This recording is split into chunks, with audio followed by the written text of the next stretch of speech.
Good afternoon, Lisa. Good afternoon, Andrew. Doctor Who and the Spearhead from Space. The Spearhead From Space. You've been on a pier. I've been on several And when you go to the end of the pier, Yeah. it's a pierhead, isn't it? Yeah. You've been at the pierhead at Yarmouth and Swanage and things like that. Did we go on the one at Swanage? We did. I thought they were trying to repair it because it was broken. Oh, in Brighton. And Brighton. You've been on the pier at definitely Brighton. Been the And Clacton. Yes. So lots of pierheads Lots of you've been on. piers, yes. Okay. The Radio Times asks the question, can the Doctor find the answer in time? To which I just wrote, well, yeah, probably. It is part 4. Yes. Episode 4, sorry. Episode 4, it's the time. And it's that silly thing the Radio Times always used to do, ask a question. Which, by the time you get to season 19, is things like, can Richard Mace help? Well, he can. You might not. He might not choose to. Yeah. But, all these silly questions. But the Doctor and Liz are piddling about in the lab. Yes. Which is the best place to piddle about in. And I note that Pertwee says 50 megacycles. Okay. Which to me sounds very clunky. Because to me it should be 50 megahertz. Okay. Yeah. Which these days isn't actually that much. No. 50 megahertz, No. but never mind. But the whole thing about the Auton, the spheres rather, being part of a collective intelligence. Yes. How far away from this, actually, are we from the Yeti stories at this point? Not far. It's not too dissimilar. Because the whole point about the Nestenes being a collective thing that travel in balls, if you'll pardon the expression, Yeti balls and the Great Intelligence. Yes. And of course, you've got the Abominable Snowmen, you've got the Web of Fear, Yes. and before they fell out with the production team, Yeah, they were there gonna do was another going one. to be a third, because it's the lead of the McCrimmon, isn't it, or something? It was going to get rid of Jamie. Yes. And that was almost going to be in this production slot. Yeah.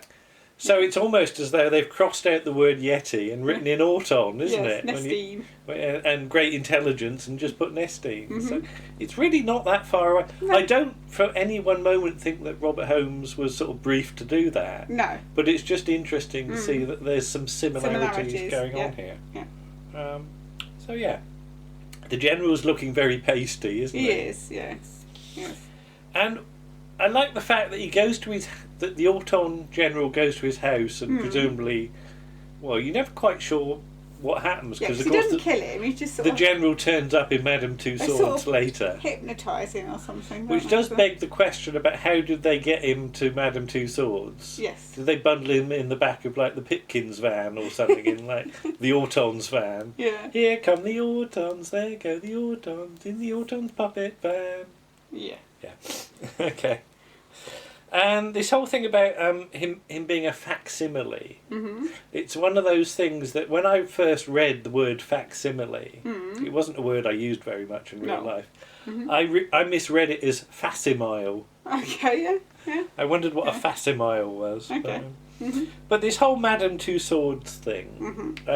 Now, you and I have been to Madame Tussauds once or twice, haven't we? Years ago, not for quite a long while, but yeah. And it used to be next door to the London Planetarium. Yes. Well, it's not as though it's moved. But I believe the London Planetarium is now closed. But I think the planetarium was also used for a couple of Doctor Who related things in the very early 70s. I know sort of there's a few sort of publicity pictures of that. But in the National Theatre of Brent's book, when they talk about Madame Tussauds, because she came over from France, didn't she? She did, yes, after the French Revolution. That's right. They say things to do. Visit your local waxworks and your local planetarium, which are always next door to each other, and you can get a ticket to go to both cheaper. Yeah. So clearly, like Desmond Dingle went to both. Desmond Olivier Dingle. Desmond Olivier. I do beg your pardon. And this whole idea about Liz says at the exhibition they're all top civil servants. Yeah, that's like a really boring exhibition. You wouldn't go to see top No, civil you'd go servants. and go, who are these people? I've never seen any of them. I mean, even if it was Sir Humphrey Appleby and Yeah. Bernard, you wouldn't go and see No. them. But then there are some very odd pairings in There's somebody that looks like works. Gandhi. Yeah, well, it is Gandhi. It is Gandhi, It is all right, Gandhi. okay. Doesn't look like Gandhi, What- it's why is- Gandhi. But it also seems to have like somebody like Hans Christian Andersen sitting behind him. Yeah. Somebody sort of later on. And some earlier sort on. of priest, Yes. like sort of from sort of Henry VIII times well, or something. technically, possibly could be later because, Yeah, you know. but I was wondering who some of the other ones were. Yeah. I have no idea. And I love the way the bloke at the Madame Tussauds, he's only got one scene. And he makes the most of it. And he does that thing about looking over his shoulder, because he looks around so that he gets his face on camera. Yeah. Yeah. Because Peter Davison always takes the pee out of Mark Strickson for yeah. doing that, doesn't he? Yeah. Yeah, you go. He goes, here he comes. Yeah. And yeah, there look back at the camera, Mark. Yeah.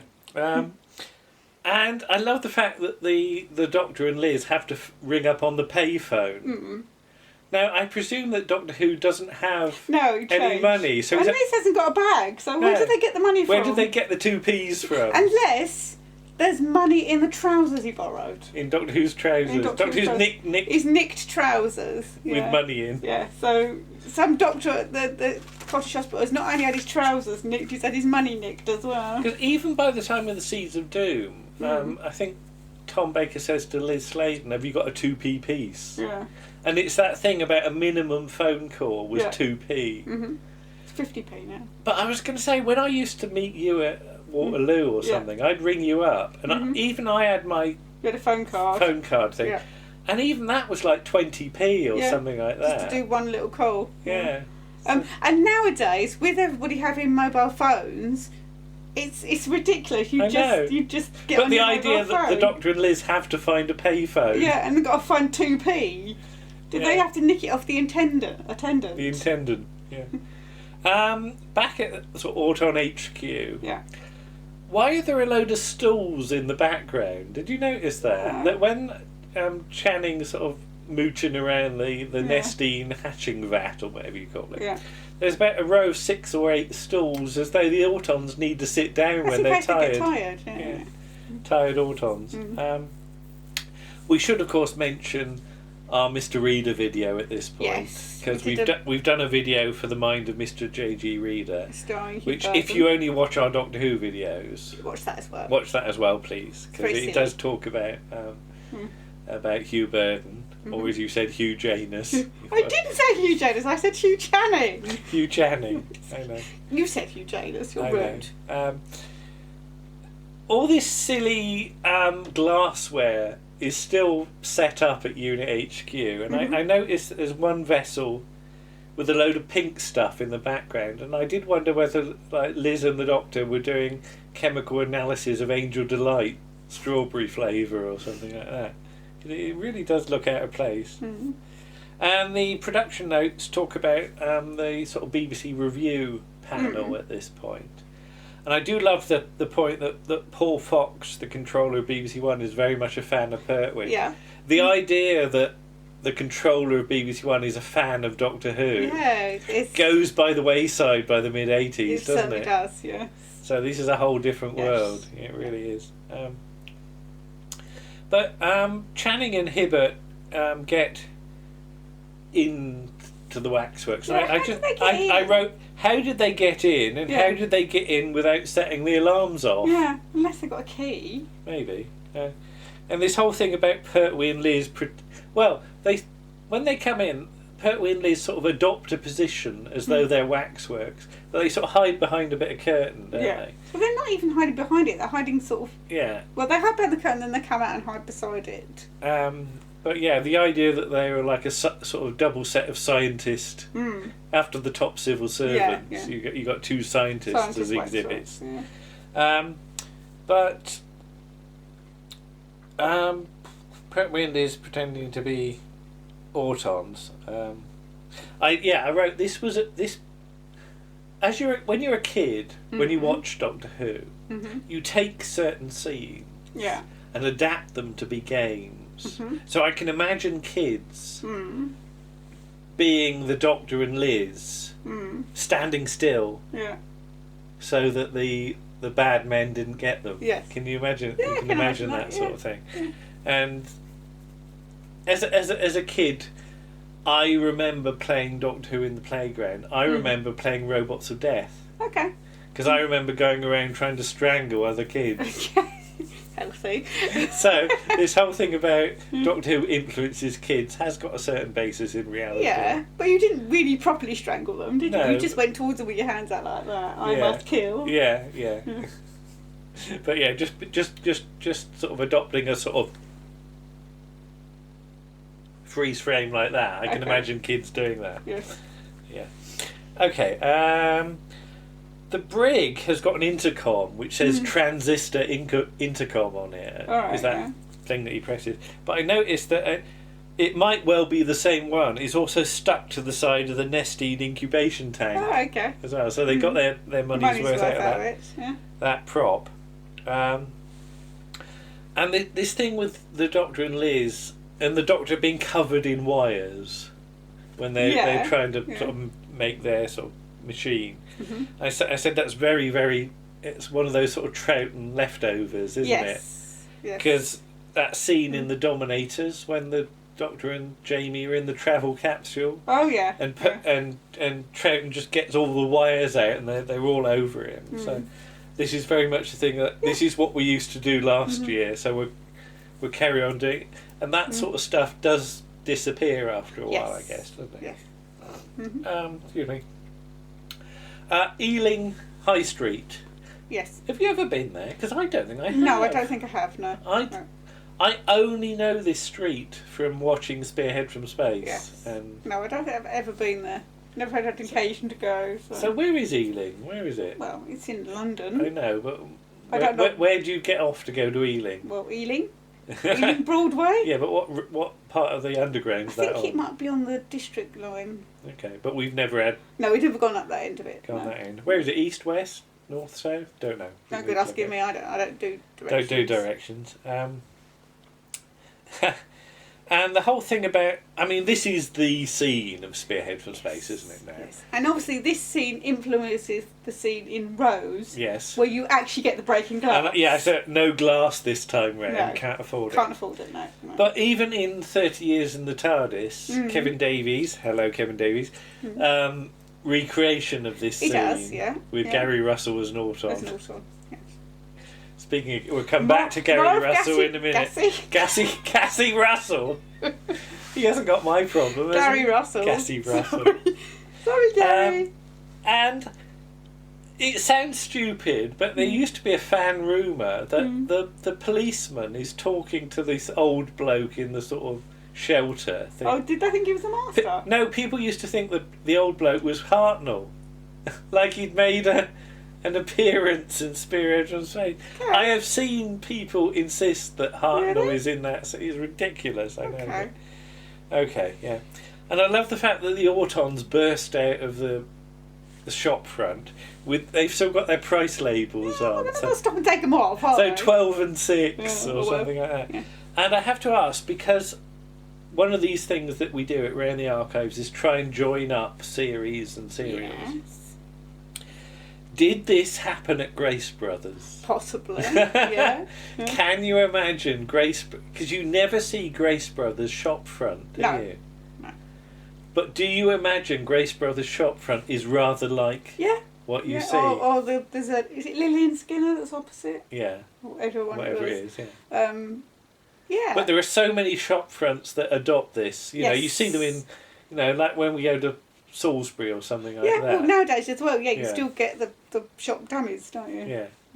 And of course we've got them in the Arndale Centre at Poole. Yeah, or the Dolphin Centre as it's now called. I'm old school, I call it the Arndale Centre. But I've taught you to call it the Arndale Centre. I can call it the Arndale Centre, but I thought I'd better actually tell people what it's actually called. And you've never known it as the Arndale Centre, but it is the Dolphin Centre, and it has been for years. Yes. But one of my proudest boasts is getting you to call it the Arndale Centre, and indeed the lighthouse at Poole, calling it the Poole Arts Centre as well. Yeah. Anyway, it's a great scene. You know, it really is very well done. But it doesn't quite join up because you get like the buses and the cars going past. Yeah, and Madame Tussauds is open later. I'm going to come back to that. Yeah. But you get an ambulance noise, Nina, Nina, and then there's a crash as though the ambulance has crashed or something like that. But if you look in the background, everybody's just sort of driving along going, oh yes, there's some people being massacred at a bus stop. That's what normally happens on a sort of commute into on London. Wednesday. Yeah. Oh, is it Wednesday? But imagine being in a car, driving past and seeing that going on. Because there are stories about like the seeds of death, like sort of a woman driving into the back of a police car. Did she or somebody, well, the story changes depending on who you believe. Seeing an ice warrior coming over the thing. But were there any car accidents? Yeah. Did they have to pay the compensation? Over the filming of this? Yeah. But I just wrote... It's Derek Martinez, isn't it? Yeah, it is. Yeah. But I just wrote, were people surprised to see this? I love the fact that John Woodnut, when he needs to attack the hatching thing, he just reaches for the nearest iron bar he can find and that'll work. But it does seem to do something because all the controls explode. Yeah. Although it doesn't... By the end of it, it's fine, it's still fine. But, the Nestenes. People remember the Autons. Yeah. But the idea of the Nestene consciousness. Yeah, is a bit vague, I think. And I remember a review of Rose where in some newspaper where somebody had misheard the word Nestene and talked about the thing in the vat as a nesting consciousness. Right. N-E-S-T. As though it was a consciousness that lived in a nest. Yes. Okay. Fine. And so... And this idea that we have been colonising planets for 1,000 million years. Yeah, but surely only planets that have got a sort of burgeoning sort of plastics industry. Yes, or whatever they use on different planets. Yeah, that's the thing. Do the Nestene invasions of other planets rely on there being shop dummies? No. Because that's narrowing down your field, isn't it? Yeah. Yes. So how do they work on other planets? Who knows? Have they had a meeting and chosen this as the method to invade Earth? Lally and Willits and Grace Brothers are the weak point of the Doctor Who universe. Well, that might have been the shop actually, Lally and Willits. Yeah. Okay. Whatever. I've turned over too many pages. Yeah. Okay. Yes, there we are. Okay. When Unit drive out to deal with this thing, Pertwee's still dealing with still driving the stolen car at this point.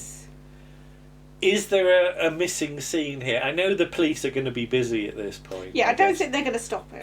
Is Pertwee going to be sort of hauled over by the local police for driving a stolen vehicle? They've got... Well, no. How are they going to know? It's not like they've got computers to tell them that it's going to flag up. Presumably the owner of the vehicle, Doctor whoever it was, has reported it as being stolen at this point. Possibly, but I think they're a little bit busy at this point. Yeah, they are busy. Yeah. But yes, when they're at the plastics factory, Pertwee gets in by blowing up the door, doesn't he? Yes. Because it's not the sonic screwdriver; it's a little thing that he sets light to, and it goes up and it goes, and then the door opens. It's like a little firework or something. Where'd he get this from? It's in his pocket. I don't know. But he's nicked his pockets from the Doctor. Perhaps he got it from the lab. Perhaps he's made something. Yeah, I love the idea that the Doctor he nicked his trousers from has got explosives in his pockets. I don't think he has. Okay. Yeah. And it's that shot when they're up the stairs, Unite with Unit, which is used in the Unit recruitment video. But when you get the thing about sort of zapping the Auton General, and this is what you said. Yeah. You then cut immediately to Madame Tussauds, where the real General Scobie comes alive, and everybody in there goes, No, let's just say, as well as the fact that outside in some places of London there's a massacre going on, half of the exhibits are gone. Yeah. So why are these people going to Madame Tussauds at this point? Yes. Why is it still open? Yeah. Because they're still letting people in. Because like half of the mannequins are gone. It makes no sense. No. Think about it. Yeah. It's just for that shot. And dearie me. And I said, why are there people still at the waxworks? But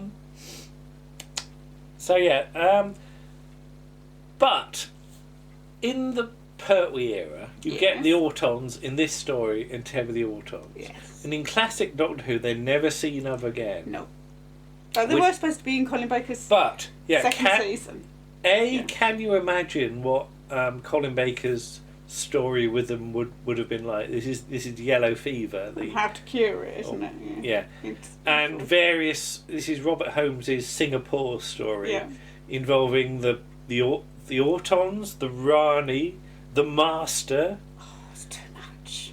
It's a 3-parter. It's too much. And as far as I know, it only sort of becomes a suggestion. I don't think there's a script as such for it. Just throwing too much at it. But can you even imagine it? I could imagine the Master and the Autons. Yeah. Or the Rani. Or the Rani and the Autons. You don't need the Master, the Rani and the Autons. Yeah. That's just overkill. Yeah.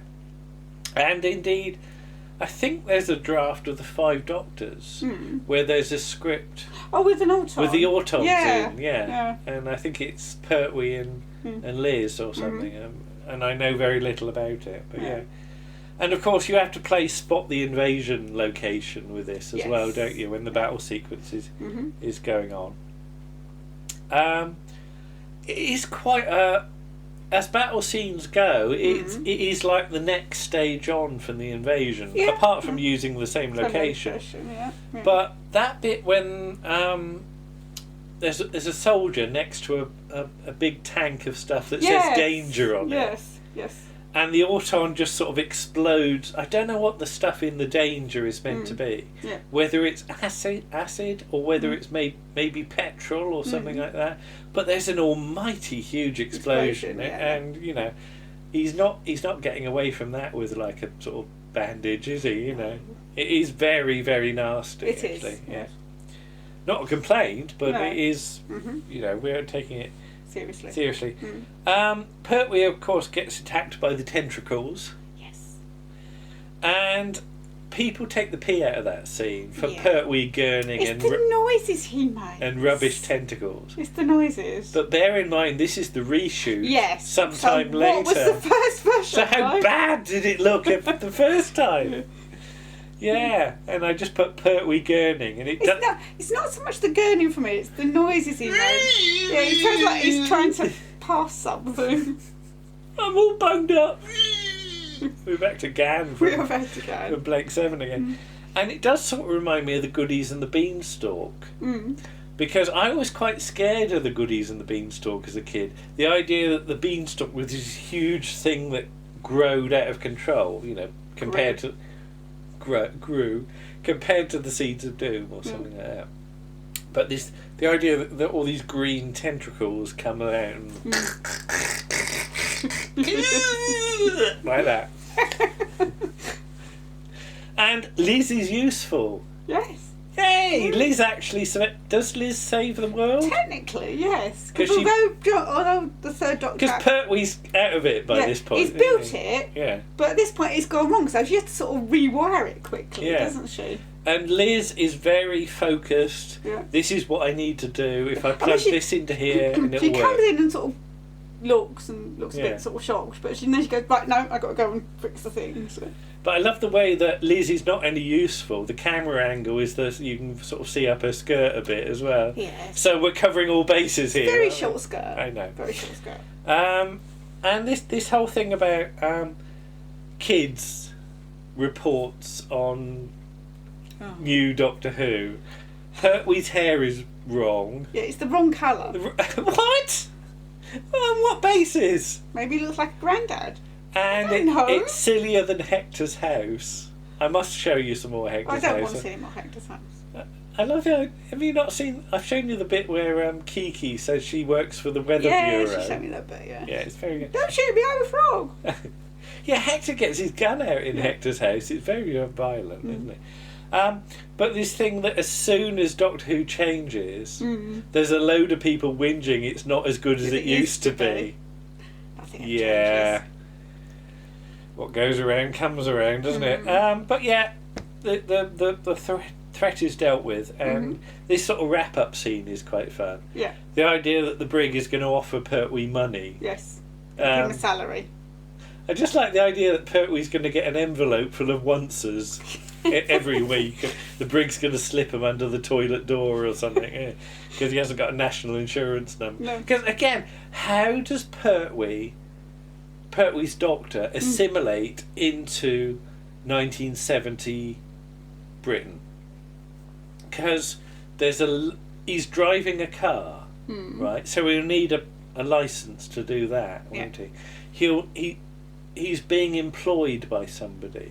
So I don't know. Does he get? I know he says I don't need money, but how does the doctor get? How does UNIT get the doctor into society? Because there's a load of paperwork you need to do. Yeah. Well, the Brigadier says, I need your name, doesn't he, for the paperwork? Yeah. And he says it's Dr. John Smith. So, but then again, because at this point there aren't any sort of computers or anything, maybe it's easier to assimilate. I don't know, but you get the file in the clause of Axos, don't you, about top secret, and there's nothing in it. Yes. But the brig is presented with a huge paperwork problem of employing the doctor, isn't it? He just gets somebody to sort it out for him. There's a whole load of stuff that needs to be done. Yeah. Probably Jimmy's still working on it now. And the production notes talk about Bessie very briefly. Yes. And I'd always thought that Bessie's company was based in Blandford. Yeah. The notes actually say Poole, which, would suit me. So let's just say Bessie comes from Dorset and leave it at that. I don't know. She does. She does. And the whole thing about Dr. Smith. I just put Dr. Mop and Smith. Mop and Smith, they were two of a kind. Okay, too much singing. Yeah, okay. But yeah, I do like this as a story. Yes. I think it's a great start to the era. I think it almost falls into... I know it's weird because I always watch this story as a compilation video. So it was 90 minutes. It is, of course, transmitted as 4 25-minute episodes. Ish. Yeah. But I think it actually works best as 2 45 minutes. Do you see what I mean? The first half is establishing the new Doctor, and the second half is the Doctor dealing with the threat. And I think it fits very nicely like that. So it's interesting. I think it does, structurally, it does almost feel like if you did Rose as a two-parter. You see what I mean? And the whole thing about launching 2005 Doctor Who with the Autons. Some people, I know a couple of people said to me, the Autons are not the most obvious things to go with. Why not launch with the Daleks? Yeah. And Russell T Davies very rightly said, no, you save the Daleks till halfway through the season. Yeah, for the dip. Yeah. But the Autons, I think, work as a very creepy thing. Yes. For an audience in 1970, and indeed a modern audience. Well, Stephen Moffat always says, doesn't he, that he was nervous walking past shops because of the shop dummies. Because the Autons are when they're shop dummies, there are something you find in every high street. Yeah. So do you occasionally, just when you walk to work and you go through the Dolphin Centre, do you just occasionally look at the Autons? No, I never do. The Autons. The Autons in the window. I never do. But you do pass them. I do pass them, but I don't really. To be honest, a lot of the places you don't get the full figures anyway. It's just like a sort of the body with no head. And I have to say, for Rose, the best bit in Rose for me is the child ones. Yes, they were very creepy. I wish in Spearhead From Space somebody had thought to do a couple of little child ones, because you get onto the doll in Terror of the Autons, but the idea of a couple of just one or two. Yeah. That's all you need. Yeah. And brilliant as though that scene is, I think that would have given it an extra little spin.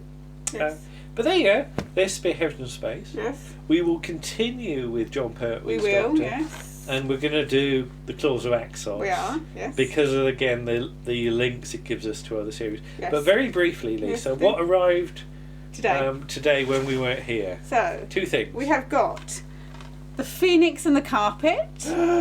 hence the mention of Gary Russell, who's there with a cow. Didn't think you liked cows, Gary, but there we go. The Phoenix and the Carpet from when? 1976? 1976. I remember that. Yeah. And The Prince and the Pauper, starring youngish Nicholas Lyndhurst and directed by Barry Letts. So those will be added to our collection. They'll be added to the pile. I don't know what whether we'll do a video, whether we'll do them on the podcast at some point. But we will do something. But I think we can get something useful material out of those. Mm-hmm. So yeah, things to look forward to. Yes. And it might be years before we get around to some of those. It will be, yes. It certainly won't be weeks. Yes. Okay, see you all again soon. Okay. Bye-bye. Bye.